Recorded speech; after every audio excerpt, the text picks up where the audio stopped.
ꯃꯌꯥꯝꯕꯨ ꯇꯔꯥꯝꯅ ꯑꯣꯛꯆꯕꯒ ꯂꯣꯏꯅꯅ ꯄꯥꯟꯊꯣꯏ ꯃꯉꯥꯡꯅ ꯏꯀꯣꯛꯅꯣꯅ ꯈꯨꯔꯨꯝꯖꯔꯤ꯫ ꯉꯁꯤꯁꯨ ꯃꯍꯧꯁꯥꯒꯨꯝ ꯃꯌꯥꯝꯒꯤꯗꯃꯛꯇ ꯅꯨꯡꯉꯥꯏꯔꯕ ꯐꯨꯡꯒꯥ ꯋꯥꯔꯤ ꯑꯃ ꯄꯨꯗꯨꯅ ꯂꯥꯛꯆꯔꯤ꯫ ꯃꯌꯥꯝ ꯄꯨꯟꯅ ꯑꯃꯨꯛ ꯇꯥꯃꯤꯟꯅꯔꯁꯤ꯫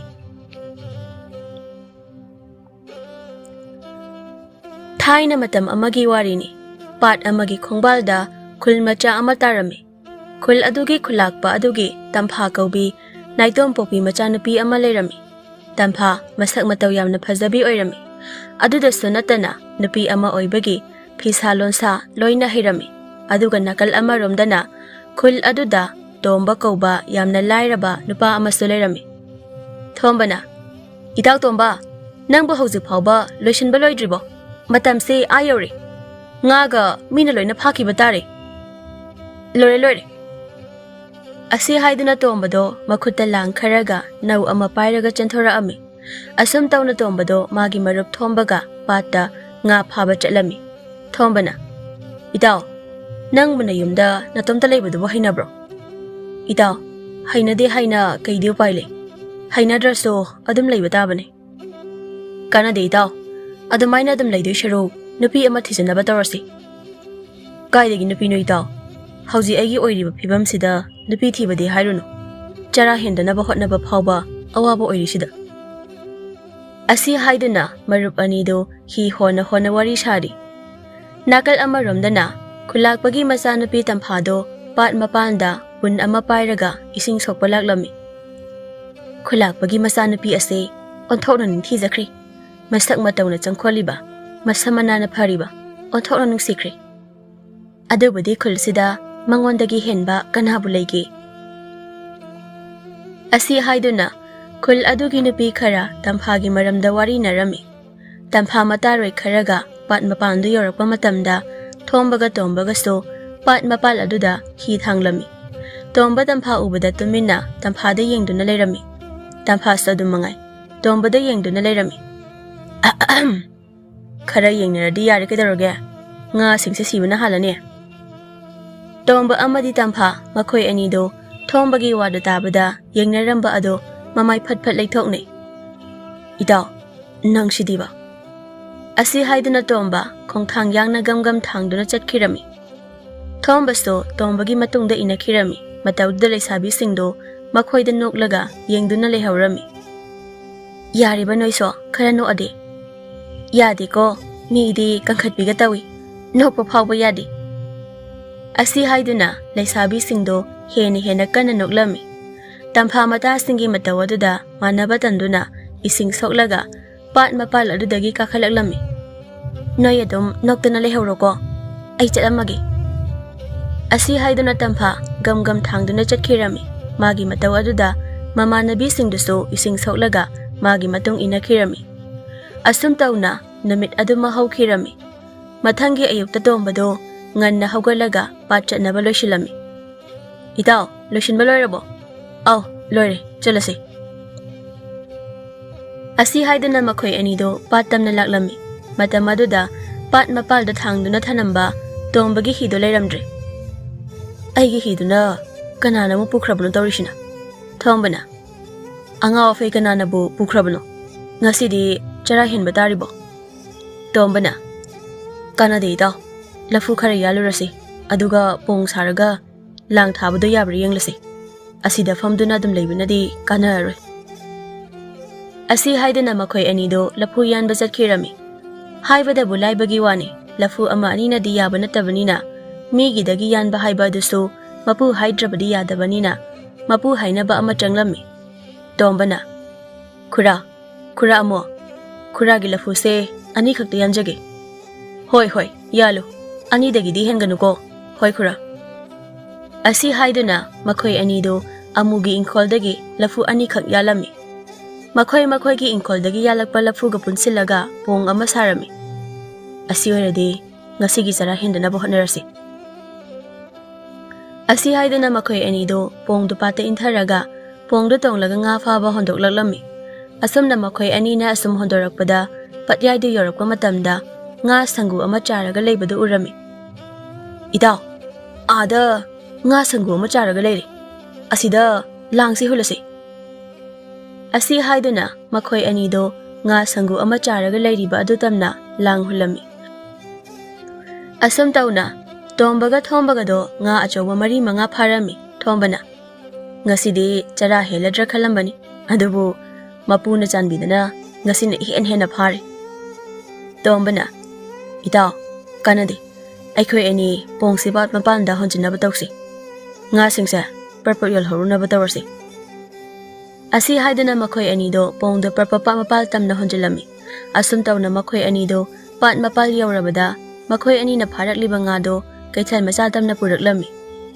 Tharona hai thomba ngasidi nga kya pharai ine pangyam yamde mari manga di pharakle phare adubu oiradi ngasigi saradi kalledana hoine. Asi haidana thombaga tombaga do nga yonpham tana laklami. Thombaga tombaga do nungtigi makhoi anigi nga yonpham aduda famlaga makhoina pharakpa nga singsu tenduna thamlami. Matamduda tampha do mamaga loinana kaithalda lakpa urami. Tomba tampha ubada ikaina mamaido nonthaduna leirami. Thombana tampha kaithel lakliro. Hoi ta thomba noigi nga sibo ngasi pharubro. Mane hojikta patagi pharakpada ngairibani. Madu tabada tampha mamada onsilaga nga laikhisi hairami. Madu tabada tampagi mamado tampha da ngakna yenglaklami. Maramdi tampha angang oiringaidagi hauna nga sikaya pamlamdi. Ibema nangbo nga chaningbro. Hoi ima. Hoi nana chaningladi. Asi haiduna mama machana thomba hoidagi nga achauba laikhirami. Mama machado nga achauba adu puduna harauna chatkirami. Tamphada mamagi matungdagi tombabu lona na fetawna yenglamlaga tapna mamagi matung induna chatkirami.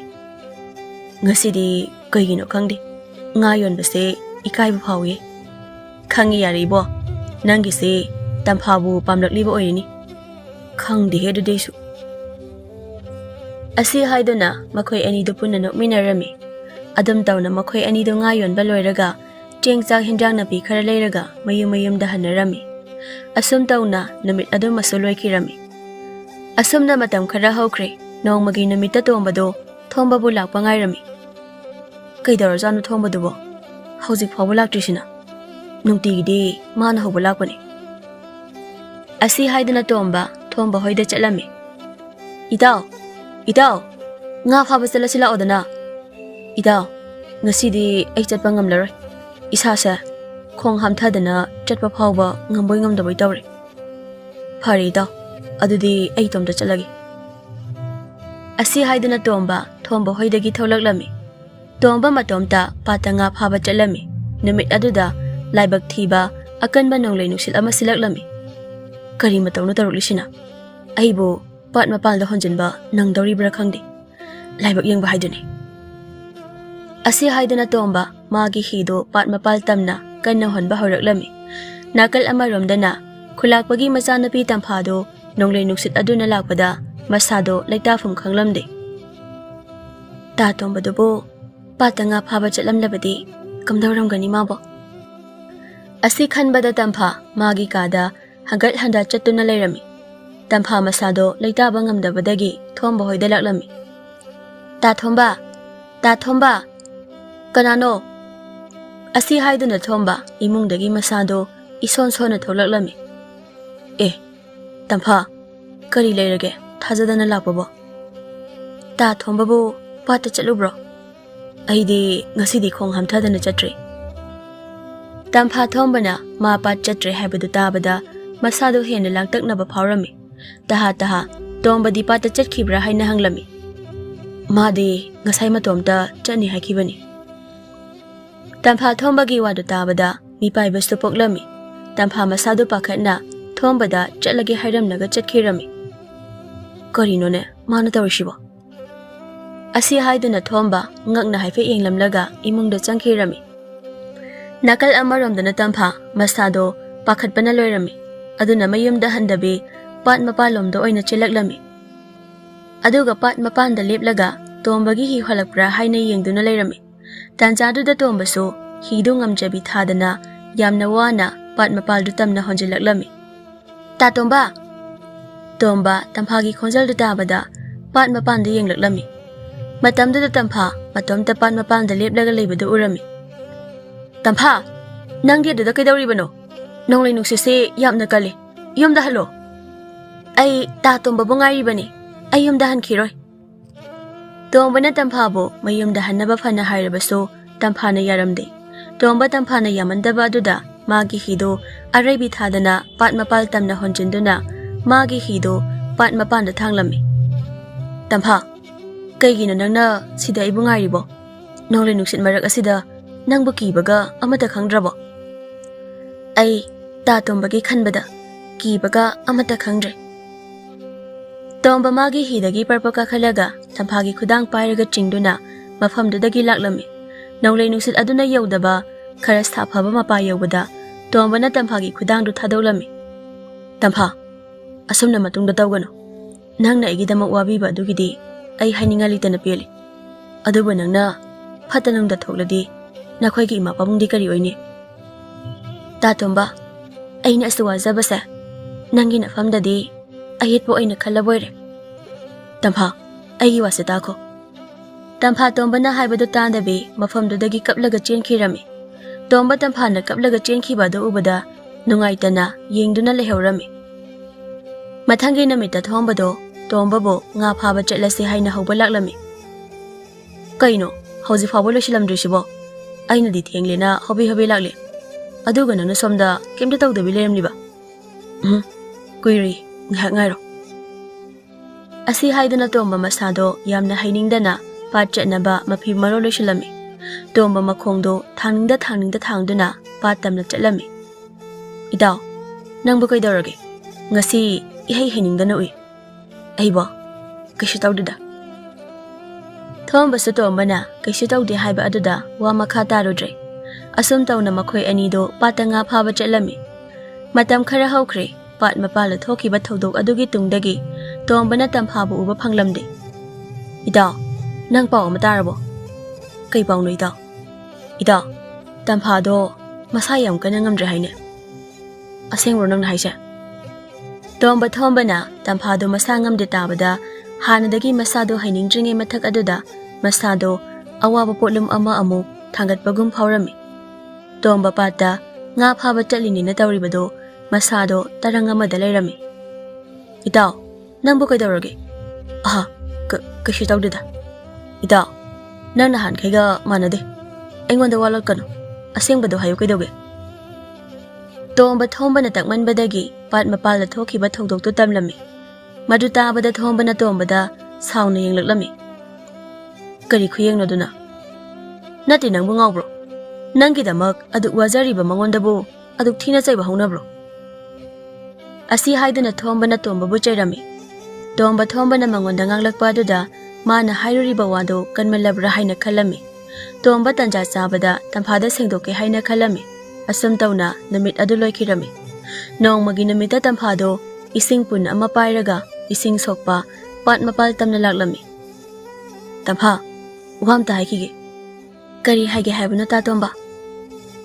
ꯅꯍꯥꯟ ꯑꯩꯅ ꯅꯪꯉꯣꯟꯗ ꯍꯥꯏꯈꯤꯕ ꯋꯥꯁꯤꯡꯗꯣ ꯑꯩ ꯅꯐꯝꯗ ꯂꯥꯟꯈ꯭ꯔꯦ꯫ ꯇꯥ ꯇꯣꯝꯕ ꯀꯔꯤꯁꯨ ꯂꯥꯟꯗꯦꯗ꯫ ꯇꯥ ꯇꯣꯝꯕꯅ ꯍꯥꯏꯔꯤꯕꯁꯤꯡꯗꯣ ꯑꯆꯨꯝꯕꯅꯤ, ꯑꯩ ꯀꯩꯁꯨ ꯈꯟꯗꯦꯗ꯫ ꯇꯣꯝꯕꯅ ꯇꯝꯐꯥꯕꯨ ꯁꯥꯎꯗꯅꯕ ꯐꯅ ꯍꯥꯏꯔꯕꯁꯨ ꯇꯝꯐꯥꯅ ꯇꯥꯔꯝꯗꯦ꯫ ꯇꯝꯐꯥ ꯇꯣꯝꯕꯗ ꯃꯗꯨꯒꯤ ꯀꯩꯁꯨ ꯈꯟꯗꯦ ꯍꯥꯏꯅ ꯍꯥꯏꯔꯝꯂꯒ ꯃꯌꯨꯝꯗ ꯆꯠꯈꯤꯔꯝꯃꯤ꯫ ꯇꯣꯝꯕ ꯎꯄꯥꯏ ꯂꯩꯇ ꯇꯝꯐꯥꯅ ꯆꯠꯈꯤꯕꯗꯣ ꯅꯤꯡꯕ ꯀꯥꯏꯅ ꯌꯦꯡꯗꯨꯅ ꯂꯩꯍꯧꯔꯝꯃꯤ꯫ ꯇꯣꯝꯕꯁꯨ ꯉꯥꯏꯍꯥꯛ ꯂꯦꯞꯂꯝꯂꯒ ꯃꯌꯨꯝꯗ ꯍꯟꯈꯤꯔꯝꯃꯤ꯫ ꯏꯇꯥꯎ, ꯅꯪꯕꯨ ꯇꯝꯐꯥꯒ ꯀꯔꯤ ꯍꯥꯏꯅꯔꯒꯦ? ꯏꯇꯥꯎ, ꯇꯝꯐꯥꯗꯣ ꯑꯩꯅ ꯁꯥꯎꯗꯅꯕ ꯍꯥꯏꯔꯁꯨ ꯇꯥꯕꯤꯗ꯭ꯔꯦ꯫ ꯐꯔꯦ, ꯑꯗꯨ ꯑꯣꯏꯔꯗꯤ ꯑꯩ ꯃꯥꯒ ꯎꯅꯔꯒ ꯁꯥꯎꯗꯅꯕ ꯍꯥꯏꯕꯤꯔꯒꯦ꯫ ꯏꯇꯥꯎꯅ ꯑꯗꯨꯝꯅ ꯈꯔ ꯐꯅꯕ ꯁꯤꯟꯕꯤꯔꯣ꯫ ꯑꯁꯤ ꯍꯥꯏꯗꯨꯅ ꯃꯈꯣꯏ ꯑꯅꯤꯗꯣ ꯀꯔꯤꯅ ꯐꯅꯤ ꯍꯥꯏꯅ ꯈꯟꯅꯔꯝꯃꯤ꯫ ꯃꯊꯪꯒꯤ ꯅꯨꯃꯤꯠꯇ ꯊꯣꯝꯕ ꯇꯝꯐꯥꯒꯤ ꯃꯃꯥꯟꯅꯕꯤ ꯑꯄꯤꯛꯀꯤ ꯃꯅꯥꯛꯇ ꯆꯠꯂꯝꯃꯤ꯫ ꯑꯄꯤꯛ, ꯋꯥ ꯑꯃꯇ ꯍꯥꯏꯒꯦ꯫ ꯀꯔꯤ ꯍꯥꯏꯒꯦ ꯍꯥꯏꯕꯅꯣ ꯇꯥ ꯊꯣꯝꯕ? ꯑꯇꯩꯒꯤ ꯅꯠꯇꯦ, ꯇꯝꯐꯥꯒ ꯎꯅꯅꯕ ꯑꯃꯨꯛꯇ ꯁꯤꯟꯕꯤꯌꯨ꯫ ꯍꯣꯏ, ꯍꯥꯏꯕꯗꯤ ꯉꯝꯗꯦ, ꯑꯗꯣ ꯇꯝꯐꯥꯗ ꯍꯥꯏꯔꯒꯗꯤ ꯌꯦꯡꯒꯦ꯫ ꯅꯪꯅ ꯁꯣꯏꯗꯅꯕ ꯈꯔ ꯁꯤꯟꯕꯤꯔꯣ꯫ ꯍꯣꯏ ꯍꯣꯏ꯫ ꯊꯣꯝꯕꯁꯨ ꯋꯥ ꯈꯔꯗꯣ ꯍꯥꯏꯔꯝꯂꯒ ꯃꯌꯨꯝꯗ ꯑꯃꯨꯛ ꯍꯟꯈꯤꯔꯝꯃꯤ꯫ ꯑꯄꯤꯛꯁꯨ ꯊꯣꯝꯕꯅ ꯆꯠꯈ꯭ꯔꯕꯗ ꯃꯥꯒꯤ ꯇꯧꯒꯗꯕ ꯃꯊꯧꯗ ꯃꯥꯏ ꯑꯣꯟꯁꯤꯜꯂꯝꯃꯤ꯫ ꯑꯁꯨꯝ ꯇꯧꯅ ꯇꯝꯐꯥꯒ ꯊꯣꯝꯕꯒ ꯎꯅꯗꯨꯅ ꯇꯣꯝꯕꯒꯤ ꯋꯥꯐꯝꯗꯣ ꯇꯝꯐꯥꯗ ꯁꯦꯡꯗꯣꯛꯂꯝꯃꯤ꯫ ꯇꯝꯐꯥ, ꯅꯪꯅ ꯍꯦꯟꯅ ꯈꯪꯂꯤꯗꯨꯅꯤ, ꯏꯇꯥꯎ ꯇꯣꯝꯕꯗꯤ ꯃꯤꯗ ꯋꯥ ꯍꯥꯏꯕꯗ ꯀꯔꯤ ꯍꯥꯏꯅꯤ ꯍꯥꯏꯔꯣꯏ ꯈꯪꯗꯦ ꯍꯥꯏꯕ꯫ ꯑꯗꯨꯅ ꯅꯈꯣꯏ ꯑꯅꯤ ꯑꯃꯨꯛꯇꯪ ꯎꯅꯔꯒ ꯐꯖꯅ ꯁꯦꯡꯗꯣꯛꯅꯧ꯫ ꯑꯗꯨ ꯅꯠꯇ꯭ꯔꯗꯤ ꯏꯇꯥꯎ ꯇꯣꯝꯕꯗꯣ ꯅꯪꯕꯨ ꯎꯕꯗ ꯃꯥ ꯌꯥꯝꯅ ꯏꯀꯥꯏꯕ ꯄꯣꯛꯂꯅꯤ꯫ ꯍꯣꯏ ꯇꯥ ꯊꯣꯝꯕ, ꯑꯩ ꯇꯥ ꯇꯣꯝꯕꯒ ꯎꯅꯔꯒꯦ꯫ ꯑꯁꯤ ꯍꯥꯏꯗꯨꯅ ꯊꯣꯝꯕꯅ ꯁꯤꯜꯂꯒ ꯇꯣꯝꯕꯒ ꯇꯝꯐꯥꯒ ꯄꯥꯠ ꯃꯄꯥꯟꯗ ꯎꯅꯔꯝꯃꯤ꯫ ꯇꯝꯐꯥ, ꯑꯩ ꯅꯐꯝꯗ ꯌꯥꯝꯅ ꯂꯥꯟꯈ꯭ꯔꯦ꯫ ꯅꯨꯃꯤꯠꯇꯣ ꯑꯩ ꯅꯪꯅ ꯈꯨꯗꯣꯡꯊꯤꯕ ꯅꯪꯂꯗꯤ ꯈꯟꯕꯗ ꯄꯥꯈꯠꯄ ꯍꯦꯟꯃꯟꯕꯗꯒꯤ ꯍꯥꯏꯔꯣꯏꯗꯕ ꯋꯥ ꯍꯥꯏꯈ꯭ꯔ ꯃꯥꯜꯂꯦ꯫ ꯅꯪ ꯁꯥꯎꯅꯨ꯫ ꯑꯩ ꯁꯥꯎꯗꯦꯗ, ꯑꯗꯣ ꯇꯥ ꯇꯣꯝꯕꯗꯤ ꯀꯔꯤꯒꯤ ꯄꯥꯈꯠꯄ ꯐꯥꯎꯔꯤꯕ? ꯇꯣꯝꯕ ꯇꯝꯐꯥꯒꯤ ꯋꯥꯗꯨ ꯇꯥꯕꯗ ꯉꯛꯅ ꯇꯝꯐꯥꯗ ꯌꯦꯡꯂꯛꯂꯝꯃꯤ꯫ ꯑꯗꯨꯕꯨ ꯇꯣꯝꯕ ꯇꯝꯐꯥꯅ ꯃꯉꯣꯟꯗ ꯌꯦꯡꯗꯨꯅ ꯂꯩꯔꯝꯕ ꯑꯗꯨꯗ ꯇꯝꯐꯥꯒ ꯃꯤꯆꯥꯟꯅꯕ ꯉꯝꯗ ꯅꯥꯀꯜ ꯑꯃꯗ ꯂꯩꯊꯣꯛꯈꯤꯔꯝꯃꯤ꯫ ꯑꯗꯨꯗꯤ ꯑꯩꯁꯨ ꯈꯪꯗꯦ꯫ ꯇꯝꯐꯥ ꯇꯣꯝꯕꯒꯤ ꯋꯥꯗꯨ ꯇꯥꯕꯗ ꯇꯣꯝꯕꯗ ꯄꯦꯟꯗꯅ ꯌꯦꯡꯂꯒ ꯃꯐꯝ ꯑꯗꯨꯗꯒꯤ ꯆꯠꯀꯦ ꯍꯥꯏꯅ ꯇꯧꯔꯝꯃꯤ꯫ ꯃꯗꯨ ꯎꯕꯗ ꯇꯣꯝꯕꯅ ꯇꯝꯐꯥꯒꯤ ꯈꯨꯗꯥꯡꯗꯣ ꯐꯥꯔꯝꯃꯤ꯫ ꯇꯝꯐꯥ ꯉꯛꯅ ꯃꯃꯥꯏ ꯂꯩꯊꯣꯛꯇꯨꯅ ꯇꯣꯝꯕꯗ ꯌꯦꯡꯂꯛꯂꯝꯃꯤ꯫ ꯇꯣꯝꯕꯁꯨ ꯋꯥꯈꯜ ꯂꯥꯛꯇꯨꯅ ꯇꯝꯐꯥꯒꯤ ꯈꯨꯗꯥꯡꯗꯨ ꯊꯥꯗꯣꯛꯂꯝꯃꯤ꯫ ꯋꯥ ꯑꯃꯇ ꯍꯥꯏꯈꯤꯒꯦ ꯇꯧꯕꯅꯤ꯫ ꯑꯁꯤ ꯍꯥꯏꯔꯒ ꯇꯣꯝꯕꯗꯣ ꯑꯃꯨꯛ ꯇꯨꯃꯤꯟꯅ ꯂꯩꯈꯤꯔꯝꯃꯤ꯫ ꯀꯩꯅꯣ, ꯋꯥ ꯍꯥꯏꯅꯤ ꯍꯥꯏꯔꯒ ꯇꯨꯃꯤꯟꯅ ꯑꯃꯨꯛ ꯂꯩꯔꯗꯤ? ꯇꯣꯝꯕ ꯇꯝꯐꯥꯅ ꯑꯗꯨꯝꯅ ꯍꯥꯏꯔꯛꯄ ꯑꯗꯨꯗ ꯋꯥ ꯍꯥꯏꯕ ꯉꯝꯗ ꯂꯠ ꯇꯧꯗꯨꯅ ꯂꯩꯔꯝꯃꯤ꯫ ꯑꯗꯨꯕꯨ ꯇꯣꯝꯕ ꯃꯥꯒꯤ ꯂꯩꯖꯕ ꯊꯧꯅꯥ ꯂꯤꯡꯖꯦꯜ ꯈꯣꯝꯖꯤꯜꯂꯒ ꯇꯝꯐꯥꯗ ꯅꯨꯡꯁꯤ ꯐꯣꯡꯗꯣꯛꯂꯝꯃꯤ꯫ ꯃꯗꯨ ꯇꯥꯕꯗ ꯇꯝꯐꯥꯗꯨ ꯋꯥ ꯑꯃꯠꯇ ꯍꯥꯏꯔꯝꯗ ꯅꯣꯛꯐꯦꯠ ꯇꯧꯗꯨꯅ ꯆꯦꯟꯈꯤꯔꯝꯃꯤ꯫ ꯇꯝꯐꯥꯁꯤꯕꯨ ꯑꯃꯨꯛ ꯁꯥꯎꯗꯅ ꯆꯠꯈ꯭ꯔꯕꯖꯥꯠꯂꯣ? ꯑꯩꯕꯨ ꯀꯔꯤ ꯅꯨꯡꯒꯤ ꯍꯥꯏꯔꯨꯕꯅꯣ? ꯍꯥꯏꯔꯝꯗ꯭ꯔꯁꯨ ꯐꯗꯧꯕꯅꯤ꯫ ꯑꯁꯤ ꯈꯟꯅ ꯇꯣꯝꯕ ꯃꯀꯣꯛ ꯍꯣꯠꯇꯨꯅ ꯂꯩꯔꯝꯃꯤ꯫ ꯇꯥꯟꯖꯥꯗꯨꯗ ꯊꯣꯝꯕꯗꯣ ꯇꯣꯝꯕꯒꯤ ꯃꯅꯥꯛꯇ ꯆꯪꯁꯤꯜꯂꯛꯑꯝꯃꯤ꯫ ꯀꯔꯤ ꯍꯥꯏꯅꯔꯒꯦ ꯅꯈꯣꯏ ꯑꯅꯤꯕꯣ? ꯑꯩꯅ ꯇꯝꯐꯥꯗ ꯑꯩꯒꯤ ꯄꯨꯛꯅꯤꯡꯒꯤ ꯋꯥꯗꯣ ꯍꯥꯏꯔꯨꯕꯗ ꯇꯝꯐꯥꯗꯣ ꯁꯥꯎꯔꯒ ꯆꯠꯈ꯭ꯔꯦ꯫ ꯀꯔꯤꯅꯣ ꯍꯥꯏꯔꯤꯁꯤꯕꯣ? ꯇꯝꯐꯥꯅꯗꯤ ꯅꯪꯕꯨ ꯌꯥꯝꯅ ꯈꯟꯖꯕꯅꯤ, ꯑꯗꯨꯒ ꯅꯪꯅ ꯅꯨꯡꯁꯤ ꯍꯥꯏꯕꯗ ꯇꯝꯐꯥꯅ ꯁꯥꯎꯈ꯭ꯔꯦ ꯍꯥꯏꯕ? ꯇꯣꯝꯕ ꯇꯝꯐꯥꯅ ꯃꯥꯕꯨ ꯈꯟꯖꯩ ꯇꯥꯕꯗ ꯍꯦꯟꯅ ꯉꯛꯂꯦ꯫ ꯑꯗꯨꯒ ꯀꯔꯤꯒꯤ ꯇꯝꯐꯥꯅ ꯁꯥꯎꯔꯤꯅꯣ ꯍꯥꯏꯅ ꯈꯜꯂꯝꯃꯤ꯫ ꯑꯗꯨꯕꯨ ꯇꯣꯝꯕꯒ ꯊꯣꯝꯕꯒꯗꯣ ꯑꯣꯏꯕ ꯌꯥꯕ ꯋꯥ ꯈꯔ ꯈꯟꯅꯔꯒ ꯃꯌꯨꯝꯗ ꯍꯟꯈꯤꯔꯝꯃꯤ꯫ ꯊꯣꯝꯕꯅ ꯍꯣꯠꯅꯗꯨꯅ ꯇꯣꯝꯕꯒ ꯇꯝꯐꯥꯒꯗꯣ ꯌꯥꯝꯅ ꯅꯛꯁꯤꯟꯅꯕ ꯍꯥꯏꯕꯗꯣ ꯑꯣꯏꯔꯝꯃꯤ꯫ ꯃꯔꯛꯁꯤꯗ ꯃꯈꯣꯏ ꯑꯅꯤꯒꯤ ꯃꯔꯤꯗꯨ ꯈꯨꯜ ꯂꯥꯛꯄꯗ ꯈꯨꯜꯒꯤ ꯃꯤꯅ ꯇꯝꯂꯛꯂꯝꯃꯤ꯫ ꯍꯥꯏ ꯃꯃꯥ, ꯅꯆꯥꯅꯨꯄꯤꯗꯣ ꯑꯃꯨꯛꯇ ꯀꯧꯊꯣꯔꯛꯑꯣ꯫ ꯃꯣꯏ ꯄꯥꯕꯨꯡꯉꯣ, ꯅꯆꯥꯅꯨꯄꯤꯗꯤ ꯄꯥꯠ ꯃꯄꯥꯟꯗ ꯏꯁꯤꯡ ꯁꯣꯛꯄ ꯆꯠꯈꯤꯕꯅꯤ꯫ ꯃꯤꯅ ꯍꯥꯏꯗꯣ ꯆꯨꯝꯂꯦꯅ? ꯃꯣꯏ ꯄꯥꯕꯨꯡꯉꯣ, ꯀꯔꯤꯅꯣ ꯆꯨꯝꯂꯤꯕꯣ? ꯃꯤꯅ ꯍꯥꯏꯕꯗ ꯅꯆꯥꯅꯨꯄꯤꯗꯣ ꯈꯨꯜꯁꯤꯒꯤ ꯂꯥꯏꯔꯕ ꯀꯅꯥꯁꯨ ꯂꯩꯇꯕ ꯇꯣꯝꯕ ꯍꯥꯏꯕꯗꯨꯒ ꯃꯔꯤ ꯂꯩꯅꯩ ꯍꯥꯏꯔꯤꯅꯦ꯫ ꯀꯩꯅꯣ ꯍꯥꯏꯗꯨꯕꯣ? ꯑꯗꯨꯕꯨ ꯑꯆꯨꯝꯕꯔꯣ ꯃꯣꯏ ꯄꯥꯕꯨꯡ? ꯆꯨꯝꯂꯕꯅꯤꯅꯦ, ꯆꯨꯝꯂꯕ꯫ ꯃꯃꯤꯠꯃꯛꯅ ꯎꯕ ꯃꯤ ꯌꯥꯎꯔꯦ ꯍꯥꯏꯅ ꯑꯩꯉꯣꯟꯗ ꯇꯝꯂꯕꯅꯤꯅꯦ꯫ ꯑꯁꯤ ꯍꯥꯏꯗꯨꯅ ꯃꯇꯩ ꯃꯅꯥꯎꯗꯣ ꯀꯔꯤ ꯇꯧꯁꯤꯒꯦ ꯍꯥꯏꯅ ꯈꯟꯅꯔꯝꯃꯤ꯫ ꯇꯥꯟꯖꯥꯗꯨꯗ ꯇꯝꯐꯥꯗꯣ ꯃꯈ꯭ꯋꯥꯡꯗ ꯏꯁꯤꯡ ꯄꯨꯟ ꯑꯃ ꯌꯦꯞꯂꯒ ꯍꯜꯂꯛꯂꯝꯃꯤ꯫ ꯏꯕꯦꯝꯃ, ꯅꯪ ꯉꯥꯏꯈꯣ꯫ ꯄꯥꯕ, ꯀꯔꯤ ꯍꯥꯏꯒꯗꯕꯅꯣ? ꯏꯄꯥꯅ ꯇꯥꯔꯤꯕ ꯄꯥꯎꯁꯤ ꯑꯆꯨꯝꯕ꯭ꯔꯥ? ꯄꯥꯕ, ꯀꯔꯤ ꯄꯥꯎꯅꯣ? ꯃꯤꯅ ꯍꯥꯏꯅꯕꯗ ꯅꯪꯒ ꯇꯣꯝꯕꯒ ꯃꯔꯤ ꯂꯩꯅꯩ ꯍꯥꯏ꯫ ꯃꯁꯤꯕꯨ ꯑꯆꯨꯝꯕꯔꯣ? ꯍꯣꯏ ꯏꯃꯥ꯫ ꯇꯝꯐꯥꯒꯤ ꯃꯃꯥꯗꯣ ꯃꯆꯥꯒꯤ ꯋꯥꯗꯨ ꯇꯥꯕꯗ ꯃꯊꯕꯥꯛ ꯌꯩꯔꯒ ꯈꯪꯂꯝꯃꯤ꯫ ꯃꯄꯥ ꯈꯨꯜꯂꯥꯛꯄꯗꯣ ꯃꯆꯥꯅꯨꯄꯤ ꯇꯝꯐꯥꯗ ꯆꯩꯕ ꯍꯧꯔꯛꯂꯝꯃꯤ꯫ ꯀꯅꯥꯁꯨ ꯂꯩꯇꯕ ꯄꯤꯇꯠ ꯄꯥꯇꯠꯄ ꯑꯃꯕꯨ ꯀꯔꯝꯅ ꯃꯃꯥ ꯑꯣꯏꯒꯅꯤ ꯍꯥꯏꯅ ꯃꯆꯥꯅꯨꯄꯤꯗ ꯆꯩꯔꯝꯃꯤ꯫ ꯏꯕꯦꯝꯃ, ꯅꯄꯥꯅ ꯍꯥꯏꯁꯨ ꯍꯥꯏꯕꯅꯤ, ꯅꯠꯇꯦ ꯅꯪꯕꯨ ꯈꯟꯗꯨꯅ ꯌꯦꯡꯉꯨ꯫ ꯍꯌꯦꯡꯋꯥꯏ ꯅꯪꯅ ꯇꯣꯝꯕꯗ ꯂꯩꯔꯒ ꯅꯪꯒꯤ ꯄꯨꯟꯁꯤꯗꯣ ꯀꯔꯤ ꯑꯣꯏꯅꯤ? ꯋꯥꯈꯜ ꯃꯨꯟꯅ ꯈꯜꯂꯨ꯫ ꯏꯃꯥ ꯍꯣꯏ ꯋꯥ ꯌꯥꯝꯅ ꯉꯥꯡꯍꯟꯒꯅꯨ꯫ ꯆꯠꯂꯣ ꯆꯠꯂꯣ, ꯏꯁꯤꯡ ꯄꯨꯟꯗꯣ ꯊꯝꯂꯨꯔꯣ꯫ ꯇꯝꯐꯥ ꯃꯃꯥꯅ ꯏꯁꯤꯡ ꯄꯨꯟꯗꯣ ꯏꯃꯨꯡꯗ ꯊꯝꯂꯨꯔꯣ ꯍꯥꯏꯕ ꯑꯗꯨꯗ ꯇꯝꯐꯥꯗꯣ ꯃꯃꯥ ꯃꯄꯥꯗ ꯀꯤꯔꯨꯞ ꯌꯦꯡꯂꯝꯂꯒ ꯏꯃꯨꯡꯗ ꯆꯪꯈꯤꯔꯝꯃꯤ꯫ ꯃꯣꯏ ꯄꯥꯕꯨꯡ, ꯍꯧꯖꯤꯛꯇꯤ ꯅꯆꯥꯅꯨꯄꯤꯁꯦ ꯂꯩꯁꯥꯕꯤ ꯐꯔꯛꯂꯕꯅꯤ꯫ ꯑꯗꯨꯅ ꯐꯨ ꯆꯩꯗꯨꯅ ꯇꯧꯔꯒ ꯀꯥꯟꯅꯕ ꯄꯨꯔꯛꯂꯣꯏ꯫ ꯑꯗꯨꯒꯤ ꯁꯔꯨꯛ ꯊꯦꯝꯅꯧꯗꯨꯅ ꯍꯣꯠꯅꯁꯤ꯫ ꯊꯦꯝꯒꯦꯔꯥ ꯅꯧꯒꯦꯔꯥ ꯅꯪꯅ ꯐꯅꯕ ꯍꯣꯠꯅꯧ꯫ ꯑꯩꯕꯨ ꯋꯥ ꯌꯥꯝꯅ ꯉꯥꯡꯍꯟꯒꯅꯨ꯫ ꯑꯩꯕꯨ ꯍꯌꯦꯡ ꯃꯤꯃꯥꯡꯗ ꯆꯣꯛꯍꯟꯕꯗꯤ ꯌꯥꯔꯣꯏ꯫ ꯑꯁꯤ ꯍꯥꯏꯗꯨꯅ ꯈꯨꯜꯂꯥꯛꯄ ꯑꯗꯨ ꯁꯥꯎꯅ ꯀꯣꯟꯊꯣꯡꯂꯣꯝꯗ ꯊꯣꯛꯈꯤꯔꯝꯃꯤ꯫ ꯈꯨꯜꯂꯥꯛꯄ ꯑꯗꯨ ꯊꯣꯛꯈ꯭ꯔꯕ ꯃꯇꯨꯡ ꯈꯨꯜꯂꯥꯛꯄꯤ ꯑꯗꯨ ꯃꯆꯥꯅꯨꯄꯤꯒꯤ ꯃꯅꯥꯛꯇ ꯄ꯭ꯔꯞ ꯆꯪꯈꯤꯔꯝꯃꯤ꯫ ꯏꯕꯦꯝꯃ, ꯅꯍꯥꯛꯅ ꯇꯧꯔꯤꯕ ꯑꯁꯦ ꯅꯄꯥꯅ ꯌꯥꯝꯅ ꯁꯥꯎꯔꯕꯅꯤ꯫ Ima, ta tombasibu karida akaiba leirabage. Nakhoina mabu asuk pamtriba sibo. Ibema, tombase phai haiba khangi. Adubu magi ni haibada kana lege. Nangna hayeng magi da leirabadi napunsido kaplaga lengani. Nangna kapna lenbado aikhoi yengba ngamloi. Aikhoi na haiba ilu. Aikhoi gi mathakta thabak tawgi khangano. Asi hairam laga tamphagi mamado machagi kadagi thokirami. Tampha mamana thokrabada mamitagi mapita duna pena kapcharami. Asumna matam khara haukrabagi matung nongmagi namita tamphaga tombaga pat mapanda unarami. Tampha, nakhoi ima pabana haribado yamna chumba wani. Aigine haibada kana sulaiti. Aidi pupang sudaba machani. Nakhoi ga yengnabada yamna nope. Aduna nakhoi ima pabana aibu pamloi. Ta tomba, karino nangna hari miyam dubo. Ai madu singdo amata khaluba leite. Aigide nangna aigidamakta lepiba. Adudani aina pamjaba. Aduba tampha, aigi oriba phibam sida aina nangbu naning thunganba ngamloidra khanbada ai yamna wai. Ta tomba, aigi apambade ta tombagi nakta lengdana leiba adudani. Atai ahenba amata pamjade. Asi haiduna tamphana tombagi mafamda kanna takmanduna makhoi ani do chenba haido oirami. Namidang wairamgi matam oiraklabada masanupi hanjilaktaba aduda tamphagi mamadu yamna pakhatlami. Mama, nangna ipa pakhalidubo kari tawrage? Moi pabo, nasanupido ising sokpani haiduna chakhibani. Adubo hauji phawba hanjilaktre. Kaino ni nangna haidubo? Mama nabi singdadi hangdabro? Hanglurabani. Adubo kana amatana khangde haina hairi. Khulakpado magi nupigi wadu tabada magi lichai asangba ado pairaga tombagi mayum tamna chakhirami. Khulakpa ado tombagi mayum hek yaubaga sumangda leptuna tombabu koiko korami. Thombana, Mama, karigino adu kana kauribo? Hai, haujimak tombado mapanda yam thuna tholo. Adu natrabadi aigi masing lakladi kaya nungairoi. Tombina, Tada, tapna dungang nasi.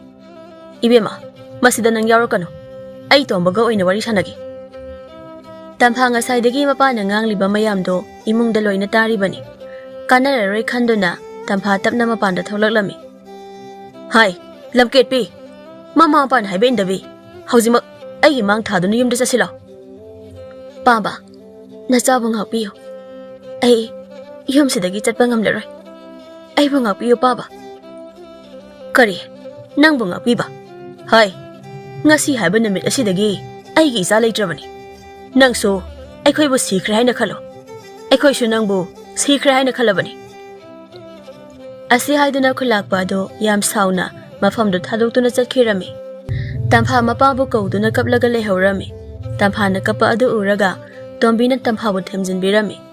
Asum tauna matam khara haukhre. Tampha ga tombaga do yam nungsi chanana leminarami. Tampha, ai nga phaba chalukhige. Nang cheksna leiramuko. Hoi moi pabung. Tomba tampha da nungsina yenglamlaga pata nga phaba chakhirami. Tampha so do mangai tomba na chakhiba ado nungsina yengjaduna lehaurami. Asumna matam khara haukhre. Itaw ibo, nang sila hongkhibadagi yamna hongkhre. Aibo karida honglagene. Atay di khangdi. Nungtigi nakhwet tawbadi lepte. Aduro nang na hongle haisha. Asi haiduna makhoi anido punna nokminarami. Asumna makhoi anido wari saduna nga pharami. Tomba nga jaw mari manga pharaba adudadi thombada mayumda halase hairami. Aigide nga se ani ahumda phai. Ado isu halase. Asi haiduna makhoi anido magi hido pat mapal tamna honjilami. Tomba harauna nga mari mangado khaw amada haplaga mayumda hankhirami. Tampha, ay halakle. Moi pabo, nga bo kayam pharake. Nga mari mangadi pharakle. Masi kaithel masada yoloro. Hoi. Asi haiduna tampha, kaithel masada chanaba haiduna loisilami. Loisinba loiraga tampha, nga singdu puduna kaithel machatamna chakhirami. Tombina, ibe matampha, nga yon balak libra. Hoi ini. Hotno. Tombasꯨ hotnaba kanbani. Hotnababu leptrabadi nongmadi soidana nungaijaraksani. Asi haiduna Tombido magi chatfam thokpa chatkirami. Tamphasto khonglei thuna laktuna magi pofamda famlaga nga mari manga du tenduna thamlami. Tanja aduda Tamphagi mamado kaithalda mana maseng leiba lakpada Tamphana nga yonduna leiba aduga thengnarami. Ima Tamphagi mamado machana kaurido tasinadana chatkirami. Tamphana mamana khumlamdabi chakhiba aduda mapi taduna kapcharami. Tamphagi mamasu adumangai Masagi mamangda sawa saduna kariso hairamdrabasu khara lapthoraklaba matamda maso mamitagi tarakliba mapido phijina taithokjarami. Asum tauna matam khara haukhre. Naumagi namita tombado nga phabani haiduna pata matomda chalami. Matamduda akanba nonglei nusil ama solaklami. Kari matawna tawrisibo. Nonglei nusil asti athona kankhre. Moi pabungdana pata chakhrini tawriduna kamdauramdoino khangdi tawrisi. Ta thombadubo pata chakhiba jala amuktabo hanglukhige. Asi khana Tampha thomba hoida chatlami. Tampha changlakpa ubada thombado Tamphabu kaushilami. Tampha kaidawre taha laklibo. Tada moi babungdo pata nga phaba chakhibani. Hauzik phauba halak haudri. Tada so nga phaba chatpra haina hangba lakpani. Itawbo Nonglei nusi asiso onthona kalini tawrise. Maso honjila ambadi yare. Pat mapandaga leirambasu yai. Tampha thombana haido tabada pat mapanda oina yenglurage khalami. Aduna thombada chatlage hairamlaga pat mapalomda oina chatkirami. Nakal amaromda na tombado nonglei nuksit marak aduda hido kanna honduna lakpada nonglei nuksit adugi akanba sahomda tomba hido himai chumbangamda nakal amaromda asum tawtharakpada pat mapal amada leiramba nungjaw amada makoktu yeksilami. Nonglei nusi asiso phakre. Adubo hauzik phauba moi pabung nang nahanjilaktriba asibu nangbu kari tawrabage. Nakal amaromda na tombado wakhal lakpa matamdadi masana masase kanano haiba kawkhirami. Bisakna Ibungo nangbu kanano karaidagi lakpano. Ine ai Isana isase kanano haiba khangjadre. Ai kari amata ningsingba ngamdre. Adu oirabadi in egi sidane matam khara leiro. Aduga ningsinglakpa ngambra haibado yenglo. Asi haidana tombado bisakida leirami. Nakal amaromdana Tamphado nungtin numit khudingi pat mapanda leiba asawa nupak aduda famlaga mapure bobo halakpa ngaiduna leirami. Moi pabo Ai isagi matawdo yengba ngamdre. Iyomsida kausilaga lehelasiba. Hoi, adumna tawrasi. Mana matomta tarak leibado ay supamdre. Asi haiduna masanupibo kausinaba matay manawdo watanarami. Tamphagi mamado masagi manakta laktuna mayumda halasi haina wahudoraami. Ima, ay maphamse thadokduna mafam kaydasu saloy. Maphamse aigi ipuribagi yumni. Maphamsina aigiso araiba mafam oidoribani. Tampha mamana fana themlaso mapamda halasi haibadi yaramde. Tamphana yadrabada mamado upai leita mayumda hankhirami. Asamna matam khara haukhre. Tamphadi nungtigi nungpak aduda famlaga mapuraibabu ngaibadi leplamde. Nongmagi numitadi Tamphana nungpak aduda famlingai matamda pat adubo kolibi Lairembi adu safong laklami. Imagi Tampha isana aduda wana ngairiba nangi napuraiba adudi handak mapok asimagidi halaklaroi. Aduna nahak mahakpu halakpa ngairano. Ima kari wafamno imana namomda takpiriba adubo. Aidi mahakpu lakpa nungti numit khudingi mafam asida ngaiduna lekhigani. Phari adudi nahaki aningba ado thungnanaba nahakpu aina nungbi nunglel oina olhallage. Asi haiduna lairembi aduna Tamphabu khudak aduda nung olhallami. Nakal amaromdana tombado pisakida asam leirakpana chahi ani ahum maya oisilakle. Adu fawbada masana masabu ningsingba ngamdaba aduda pisakna makhoigi khuldudagi masak mataw phajabi nupi ama tongbagi haina singna tawrami. Inegi ibungo, inenane nangga luhongnaba haidana nupi ama haina singnatarabani. Nangne yandaba yariko. Hoi ine. Asum tauna tombado nupi amaga luhonglami. Matam khara haukrabagi tungda nongma tombado patanga phaba chatpada nonglai nungsit laktuna nonglai nungsit aduna mahaki khul adugi pat mapalomda humduna pusilami. Karaidano aina thungliba mafamsibo. Aibo hana lakrabagum phawriba asina karigino. Asi haiduna tombado pat mapal aduda asum karakpada tamphana onkhiba nung adu thengnarami. Tomba nungdu ubada magi hanagi haukraba punsido ningsinglaami. Tampha, kaino nangna tarunliba sibo. Asi haiduna tomba tamphagi mitam adu kolaga pena kapcharami. Tomba kapayaba kaplaba tungda pisaki khulda laktuna magi anauba nupido magi khulda puraktuna ingna chikna pankhirami.